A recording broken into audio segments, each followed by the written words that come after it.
नमस्कार दोस्तों, आपका स्वागत है रंजीत सिंह जी के स्टडी यूट्यूब चैनल में। दोस्तों, आज हम लोग लेकर आए हैं एमपीटेट बैग 1, बैग 2 और बैग 3 के हिसाब से टॉप 50 महत्वपूर्ण प्रश्न।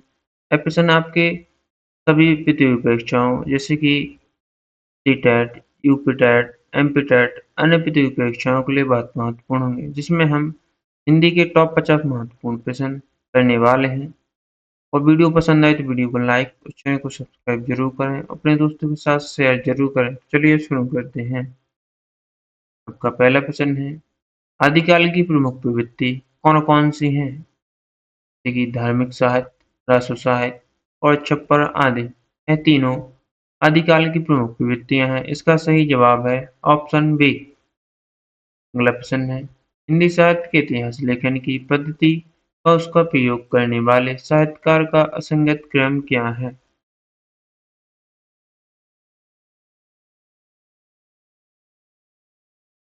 जैसे कि वर्णानुक्रम पद्धति में गाय सदा तासी और सिम सिंह सेंगर ने का प्रयोग किया और कालानुक्रम पद्धति का गिरिशन और मिश्रबंधु ने प्रयोग किया। विधेयवादी पद्धति का आचार्य रामचंद्र शुक्ल ने और वैज्ञानिक पद्धति का आचार्य हजारी प्रसाद द्विवेदी ने किया गया। नहीं, इसका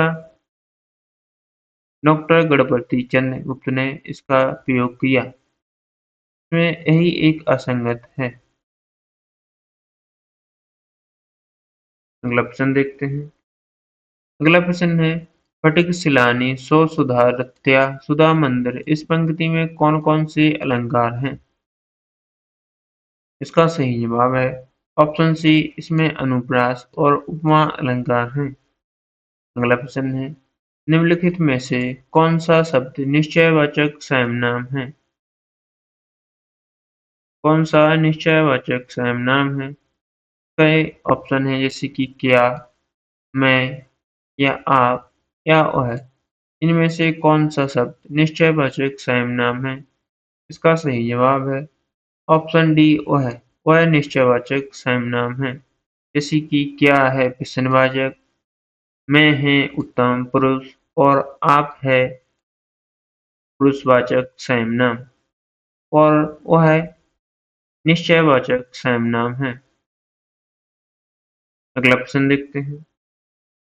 अगला प्रश्न है, पाखंडी व्यक्ति के लिए उपरोक्त मुहावरा क्या होगा? जैसे कि ऑप्शन है, ऑप्शन ए बचिया के ताऊ, या ऑप्शन बी बगुला भगत, या ऑप्शन सी पैतरेबाज, या ऑप्शन डी माई का लाल। का सही जवाब होगा बगुला भगत। पाखंडी व्यक्ति के लिए उपयुक्त मुहावरा है बगुला भगत। जैसे कि बसिया के ताऊ के लिए मुहावरा होगा सामान्य लोक प्रयोग, और पैतरेबाज के लिए होगा चालाक व्यक्ति, और माई का लाल के लिए होगा बहादुर व्यक्ति। अगला प्रश्न देखते हैं। अगला प्रश्न है, आचार्य रामचंद्र शुक्ल के हिंदी साहित्य के इतिहास से संबंधित असंगत क्रम कौन सा है? ये ऑप्शन है, ऑप्शन ए इसकी रचना 1929 में हुई थी, या ऑप्शन बी इतिहास हिंदी साहित्य का विकास नाम से लिखा गया था, या ऑप्शन सी इसके कवियों का परिचयात्मक विवरण विश्वबंधु ग्रंथ से लिया गया, या ऑप्शन डी इसमें हिंदी साहित्य के इतिहास को 5 काल खंडों में बांटा गया है। उसने इसका सही जवाब होगा ऑप्शन डी। इसमें हिंदी साहित्य के इतिहास को 5 कालखंडों में बांटा गया है। इसका एक गलत तथ्य है। इसको 4 काल विभाजन में बांटा गया है। अगला प्रश्न है, झरना काव्य संग्रह के रचयिता कौन है? ऑप्शन है मोहनलाल द्विवेदी, या महादेवी वर्मा, या जयशंकर प्रसाद, या सुभद्रा कुमारी चौहान। झरना काव्य संग्रह के रचयिता कौन है? इसका सही जवाब है ऑप्शन सी, जयशंकर प्रसाद झरना काव्य संग्रह के रचयिता हैं। और महावीर प्रसाद द्विवेदी द्विवेदी युग के प्रवर्तक माने जाते हैं। महादेवी वर्मा छायावादी कवयित्री हैं और जयशंकर प्रसाद कामयानी के रचयिता भी हैं। और सुभद्रा कुमारी चौहान, झांसी की रानी इनकी प्रसिद्ध कविता है। अगला प्रश्न देखते हैं। अगला प्रश्न है, खग कुल कुल सा बोल रहा है, इस पंक्ति में कौन सा अलंकार है? इसके ऑप्शन है उपमा, श्लेष, रूपक या यमक। का सही जवाब है ऑप्शन डी यमक। खग कुल कुल सा बोल रहा है, इस पंक्ति में यमक अलंकार है। जैसे कि उपमा अलंकार में तुलना की जाती है और श्लेष अलंकार में एक शब्द के कई अर्थ निकलते हैं। अगला प्रश्न देखते हैं। रूप के अनुसार क्रिया विशेषण के भेद से संबंधित नहीं है। तो ऑप्शन है मूल क्रिया विशेषण, या ऑप्शन बी यौगिक क्रिया विशेषण, या ऑप्शन सी स्थानीय क्रिया विशेषण, या ऑप्शन डी अनुबद्ध। का सही जवाब होगा अनुबद्ध। Option D अनुबद्ध। रूप के अनुसार क्रिया विशेषण भेद से संबंधित नहीं है। ऑप्शन डी अनुबद्ध। अगला प्रश्न देखते हैं। अगला प्रश्न है, ज्यादा अपनी कम पराई संस्मरण किसका है? तो ऑप्शन है उपेंद्रनाथ अक्ष का, या अज्ञेय का, या रविंद्र कालिया का, या विष्णु प्रभाकर का। ज्यादा अपनी कम पराई संस्मरण किसका है? इसका सही जवाब है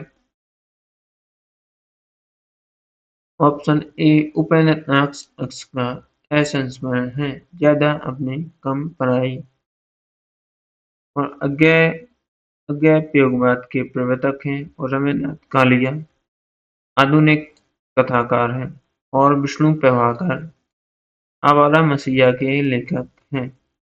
अगला प्रश्न देखते हैं। अगला प्रश्न है, कहानी का प्लॉट कहानी किसकी है? तो इसके ऑप्शन देखते हैं। इसके ऑप्शन है विश्वनाथ रेणु, या चंद्रशेखर शर्मा गुलेरी, या विष्णु सायनी, या शिवपूजन सहाय। का सही जवाब होगा कहानी का प्लॉट कहानी किसकी है? कहानी का प्लॉट कहानी है शिवपूजन सहाय की। जैसे कि चंद्रशेखर शर्मा गुलेरी ने कहा था, यह इनकी एक प्रसिद्ध कहानी है। भीष्म सायनी की भीष्म सायनी तमस उपन्यास के लेखक हैं। अगला प्रश्न देखते हैं। अगला प्रश्न है, निम्नलिखित वाक्य में पानी किस कारक में है? जैसे कि मैंने पानी से पौधे को सींचा। ऑप्शन है कर्ता है, या कर्म है, या करण है, या संप्रदान है। पानी किस कारक में है? का सही जवाब है ऑप्शन सी करण कारक। कर्ता कार्य करने वाला होता है और कर्म जिस पर कार्य किया हो वह कारण साधन का बोध, और संप्रदान में जिसके लिए कार्य हो।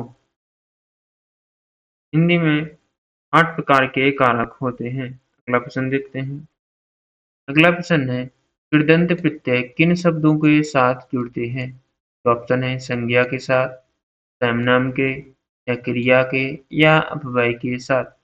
कृदंत प्रत्यय किन शब्दों के साथ जुड़ते हैं? इसका सही जवाब है ऑप्शन तीसरा, क्रिया के साथ कृदंत प्रत्यय जुड़ते हैं।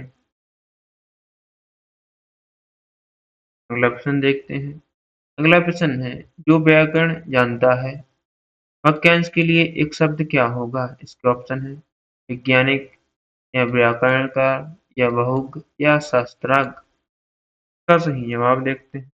जो व्याकरण जानता है इसके लिए वाक्यांश एक शब्द है व्याकरण। अगला प्रश्न है, सरस्वती पत्रिका के संपादक कौन थे? तो ऑप्शन है सूर्यकांत त्रिपाठी निराला, या महावीर प्रसाद द्विवेदी, या भारतेंदु हरिश्चंद्र, या बालमुकुंद गुप्त। सरस्वती पत्रिका के संपादक कौन थे? इसका सही जवाब है ऑप्शन दूसरा महावीर प्रसाद द्विवेदी सरस्वती पत्रिका के संपादक थे। और सूर्यकांत त्रिपाठी निराला छायावादी कवि हैं। और भारतेंदु हरिश्चंद्र आधुनिक हिंदी के जनक माने जाते हैं। बाल मुकुंद गुप्त ये एक प्रसिद्ध पत्रकार हैं। सरस्वती प्रसिद्ध पत्रकार थी। अगला प्रश्न देखते हैं। अगला प्रश्न है चिदम्बरा पर ज्ञानपीठ पुरस्कार प्राप्त हुआ था। ये किसे मिला था? इसके ऑप्शन है मैथिली शरण गुप्त को, या सुमित्रानंद पंत को, या अयोध्या सिंह उपाध्याय हरियोत को, या रामधारी सिंह दिनकर को। चिदम्बरा पर ज्ञानपीठ पुरस्कार प्राप्त हुआ था। इसका सही जवाब है ऑप्शन दूसरा सुमित्रानंदन पंत को चिदम्बरा पर ज्ञानपीठ पुरस्कार प्राप्त हुआ था। मैथिली शरण गुप्त राष्ट्रकवि कहलाते हैं। और अयोध्या सिंह उपाध्याय हरिऔध प्रिय प्रवास के रचयिता हैं। दिनकर राष्ट्रकवि हैं। अगला प्रश्न देखते हैं। अगला प्रश्न है महान शब्द में ट्र प्रत्यय के जुड़ने से शब्द कौन सा बनेगा? ये ऑप्शन है महनीय, या महत्ता, या महत्व, या महती। का सही जवाब है ऑप्शन तीसरा महत्व। अगला प्रश्न देखते हैं। अगला प्रश्न है महावीर प्रसाद द्विवेदी ने आदिकाल को क्या संज्ञा दी है? ये ऑप्शन है बीज व्यापन काल, या आदिकाल, या वीरगाथा काल, या चारण काल। का सही जवाब देखते हैं। महावीर महावीर प्रसाद द्विवेदी ने आदिकाल को क्या संज्ञा दी है? इसका सही जवाब है ऑप्शन एक बीज व्यापन काल की। आदिकाल सामान्य नाम है। और वीरगाथा काल रामचंद्र शुक्ल ने कहा है। और चारण काल चारण के कवियों से संबंधित है। आदिकाल वीरता प्रधान है। इसमें रासो साहित्य प्रसिद्ध है। अगला प्रश्न देखते हैं। अगला प्रश्न है हिंदी शब्द किस भाषा से लिया गया है? इसके ऑप्शन है संस्कृत से, फारसी से, या हिंदी से, या अरबी से। हिंदी शब्द किस भाषा से लिया गया है? इसका सही जवाब है ऑप्शन दूसरा फारसी भाषा से लिया गया है। अगला प्रश्न देखते हैं। अगला प्रश्न है निम्नलिखित में से तत्सम शब्द कौन सा है? तो ऑप्शन है आंख, या पांव, या गांव, या ग्रह। निम्नलिखित में से तत्सम शब्द कौन सा है? इसका सही जवाब है ऑप्शन चौथा ग्रह। यह एक तत्सम शब्द है। आंख तद्भव शब्द है, पांव भी तद्भव शब्द है, गांव भी तद्भव शब्द है। तत्सम शब्द संस्कृत से सीधे लिए जाते हैं। तद्भव शब्द परिवर्तित रूप होते हैं। अगला प्रश्न देखते हैं। हमने जीवन का अभिन्न अंग किसके बना लिया है? गद्यांश आधारित है। इसके ऑप्शन है भाषा को, पाखंड और दिखावे को, या निष्ठा एवं विश्वास को, या सरलता को। का सही जवाब है ऑप्शन दूसरा पाखंड और दिखावे को। अगला प्रश्न देखते हैं। अगला प्रश्न है छलने की कला का हम किस प्रकार उपयोग करते हैं?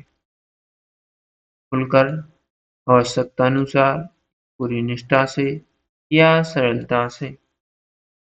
छलने की कला का हम किस प्रकार उपयोग करते हैं? इसका सही जवाब है ऑप्शन ए खुलकर। अगला प्रश्न देखते हैं। अगला प्रश्न है बीती विभावरी जागरी, अम्बर पर घट में डूबो रही, तारा घट उषा नागरी। उपरोक्त पंक्तियों में कौन सा अलंकार है? इसके ऑप्शन है अनुप्रास, उपमा, अन्योक्ति, या रूपक। का सही जवाब है ऑप्शन चौथा रूपक। इसमें रूपक अलंकार है। अगला प्रश्न देखते हैं। अगला प्रश्न है यद्यपि सुजाति सुलक्षणी अलंकार को परिभाषित करने वाली पंक्तियां किस कवि की हैं? ये ऑप्शन है केशवदास की, बिहारी की या सेनापति की या आचार्य दंडी की। इसका सही जवाब है ऑप्शन ए केशवदास की। यह पंक्तियां हैं। केशवदास रीतिकालीन कवि हैं और बिहारी की सबसे सिद्ध रचना है। अगला प्रश्न देखते हैं।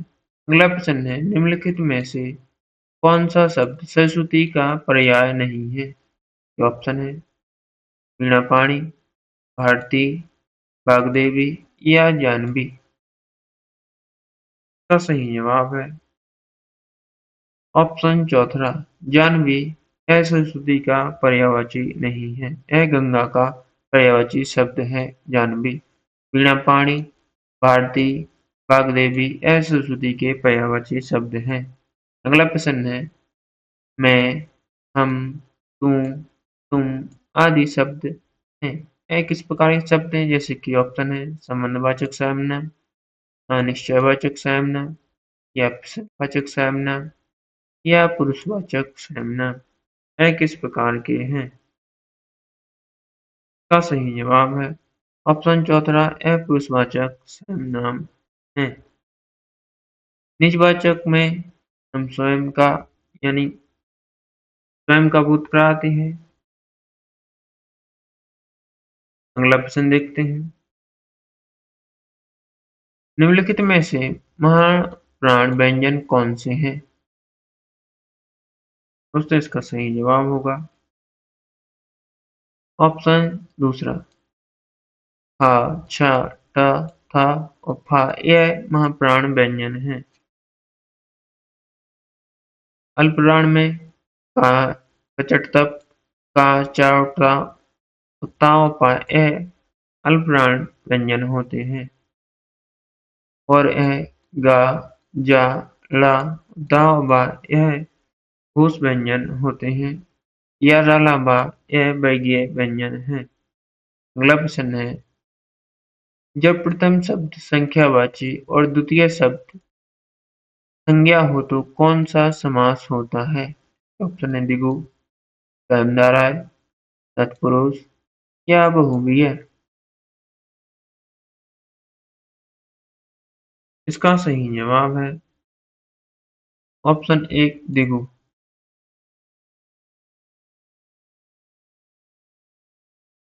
अगला प्रश्न देखते हैं। अगला प्रश्न है तुम मांसहीन तुम रक्तहीन। उपरोक्त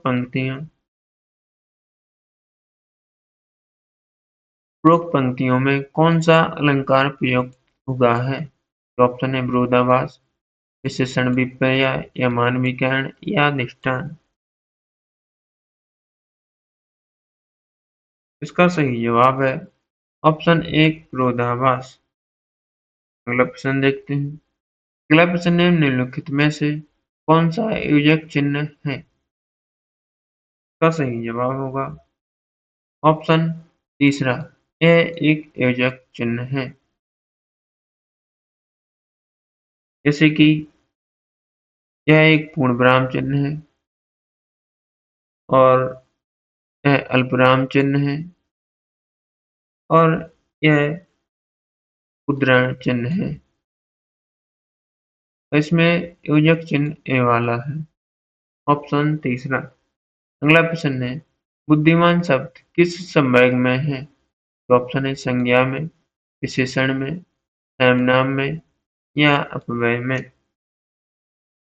बुद्धिमान शब्द किस संवर्ग में है? इसका सही जवाब है विशेषण में। इसका सही जवाब ऑप्शन दूसरा। अगला प्रश्न है कवि का स्त्रीलिंग क्या है? तो ऑप्शन है कवित्री, कवियत्री या कवयित्री या कवियत्री। इसका कवि का सही स्त्रीलिंग क्या होगा? इसका सही जवाब है ऑप्शन तीसरा कवयित्री। अगला प्रश्न देखते हैं। अगला प्रश्न है भाषा के मुख्य तत्व होते हैं। ऑप्शन है ध्वनि, संकेत, चिन्ह या यह सभी। भाषा के मुख्य तत्व कौन कौन से होते हैं? इसका सही जवाब है ऑप्शन डी सभी। अगला प्रश्न है, बालक को भाषा शिक्षण की शिक्षा देने का माध्यम होना चाहिए। इसके ऑप्शन है राष्ट्रभाषा, मातृभाषा या द्वितीय भाषा या प्रादेशिक भाषा।